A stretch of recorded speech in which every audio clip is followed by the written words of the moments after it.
Adam Schefter came out and said that the Jets will most likely be starting Sam Darnold next season, but could there be a new quarterback under center for the New York Jets? There's some smoke to the Deshaun Watson rumors.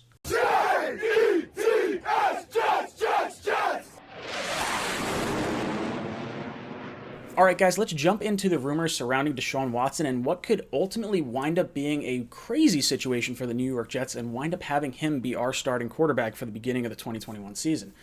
Well, how did this all come about, and, where did it sort of come from? And when we go through this whole timeline, you might start thinking like, oh, it all started with DeAndre Hopkins and that whole trade.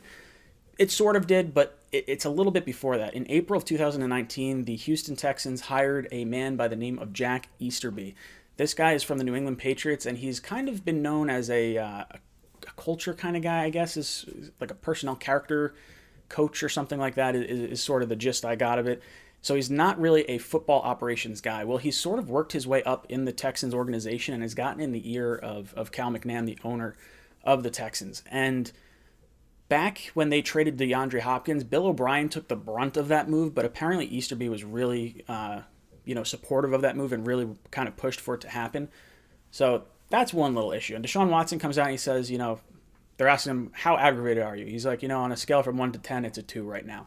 So, not the worst thing. He says sort of the right thing. It's like, yeah, look, I'm bummed I'm losing my stud wide receiver, but, let's keep it going and, let's figure it out from there.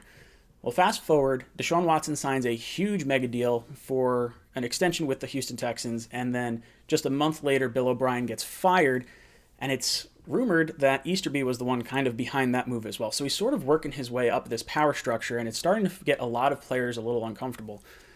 Fast forward, you start hearing quotes from the owner talking about how Deshaun Watson is going to have input on the next GM and head coaching hire here. And as we get towards the end of the season, you start hearing rumors and everything going on, and they hire Nick Casserly, a GM, or the GM for the Houston Texans now, from the New England Patriots. And this was while Deshaun Watson was not around. He was on vacation. He was not consulted at all. It was just kind of like thrown out in the middle of the night. And they actually turned away advice from a company they use to help them with their search. So it's a little goofy. It's a connection to Easterby. So they're thinking that Easterby is really, really close to McCann up there, or out there.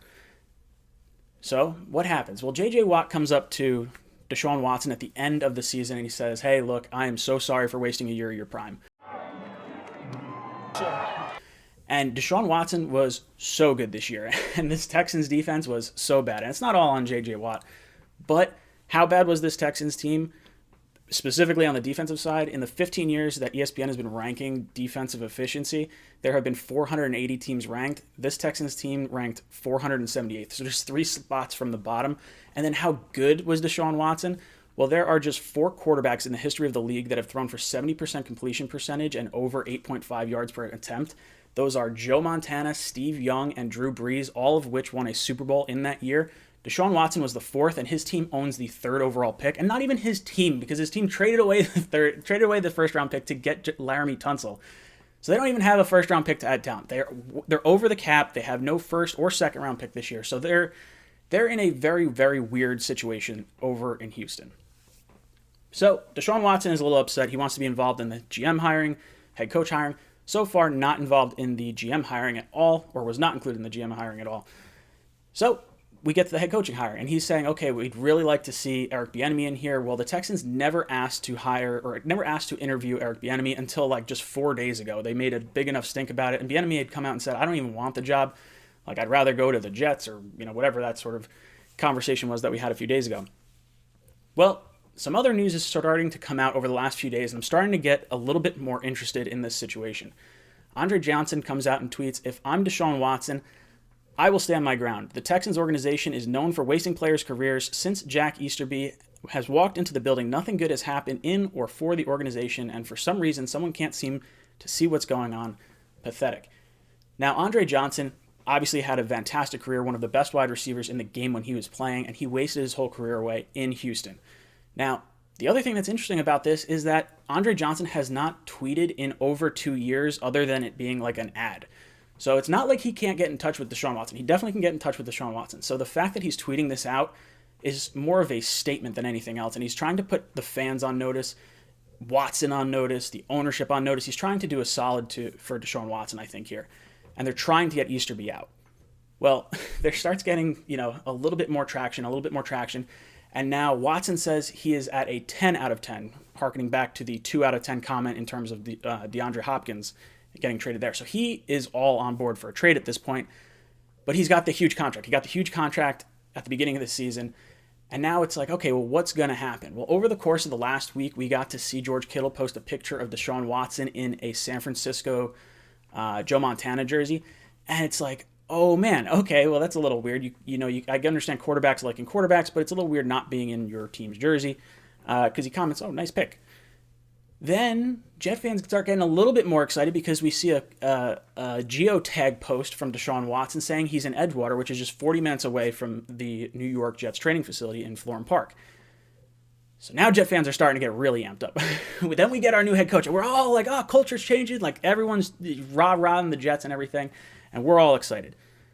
Then another tweet comes out just tonight, and it says, in addition to Eric Bieniemy, Deshaun Watson also wanted the Texans to interview then 49ers defensive coordinator Robert Saleh and was ignored by the team per Pro Football Talk. Houston was the only team not to interview Robert Saleh. The Jets made Saleh their next head coach. So this is really interesting. A lot of this has gone into, Watson not agreeing with some of the politics and some of the everything that's going on in Houston.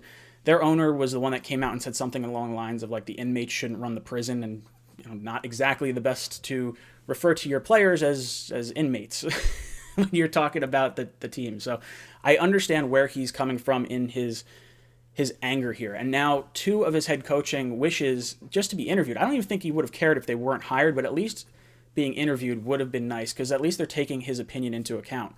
So for me, this seems like they're heading for a divorce. Now, the Jets, we have Sam Darnold. Adam Schefter comes out and says he believes Sam Darnold's going to be the quarterback for the Jets next season.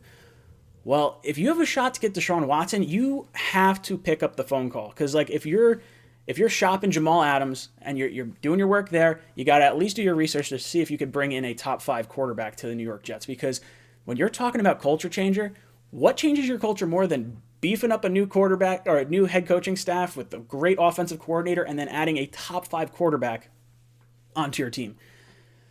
Insane. Absolutely insane. Now, you're going to have to give up a lot to get him.